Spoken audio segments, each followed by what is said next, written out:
Hey guys, thanks for tuning in to the channel. My name is Nate, and in this episode, I'm going to show you how to port forward on a Fortigate firewall. It's actually really easy to do. As you can see, I have a lot. Well, I guess it's not a lot, but I have a decent amount of port forwarding already via the virtual IPs or VIPs. This video, actually, I was going to get to at some point, but it was lower on the list because, well, let's face it, port forwarding on a Fortigate is like residential low priority kind of stuff.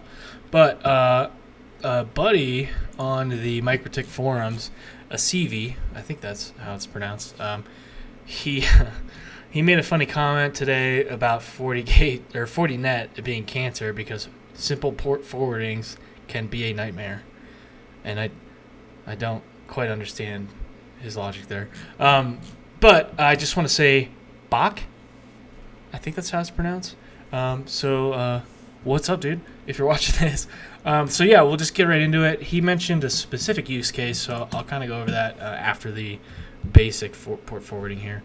And keep in mind, for whatever reason, Comcast Business has me sitting behind NAT on my cable modem, even though I don't want that. But the way they do routing out here, apparently it's impossible to get a static IP directly on my FortiGate in bridge mode. So if any Comcast guys are on here, please hit me up. Anyway, so go ahead and log into your firewall. I've got a 101E running FortiOS7, which is pretty cool, by the way. Once you log in, go to Policy Objects, go to Virtual IPs, and we'll just create a really basic one here. So, like I said, I'm sitting behind NAT, even though it's a one-to-one, quote-unquote, pass-through mode. It's ass. So they give you obviously a private IP sitting behind the cable modem, which sucks. But anyway, we'll just do, I don't know, TCP port 20. Or actually, we'll just do 420 since 420 was yesterday. So I wanted to only listen on WAN 1, any IP assigned on WAN 1.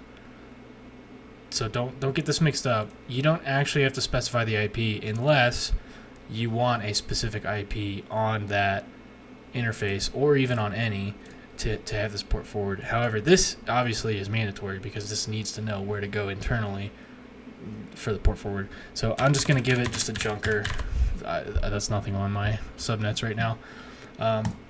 So we're just going to go to port forward and we'll do 420, boys. And boom. Once that's done, you're just going to head over to firewall policy, and we're just literally going to make a policy to actually allow packets to come in. So TCP 420, the incoming is going to be WAN 1, the outgoing is going to be my core uplink because that's my internal link. Source, I don't really give a shit because it's on the internet, so who knows what's going on. And then here is where you got to pay a little bit of attention. So the destination actually needs to be the VIP. So I'm going to pick TCP 420, and I'm going to allow any service because, well, I'm not hosting anything on that. And NAT, you're just gonna turn that off because we're punching a hole through. We're doing destination NAT specifically right now. So hit OK, and that's it. So any issues beyond this is either your ISP if you're sitting behind carrier grade NAT, which is just double NAT or whatever, or internally your firewall on the host itself is doing something you don't want. So here's the use case for a CV. So I have port 420 TCP going to 10.10.21.30. Watch this. He said this is not possible, or this is a nightmare to be specific. So I'm gonna not only change the destination. Matter of fact, we'll just do that. I know nothing's there, and UDP. So we're using the same port, but UDP to a different internal IP. Now watch this. Ooh. I don't care about the name. Actually, here, we'll just do this. Is that actually logging? And then, really, you don't even have to make a second policy if you don't want. I mean, you can rename it, but you'll just go ahead, slap that bad boy on, and that's it. That's as simple as it gets, ladies and gentlemen.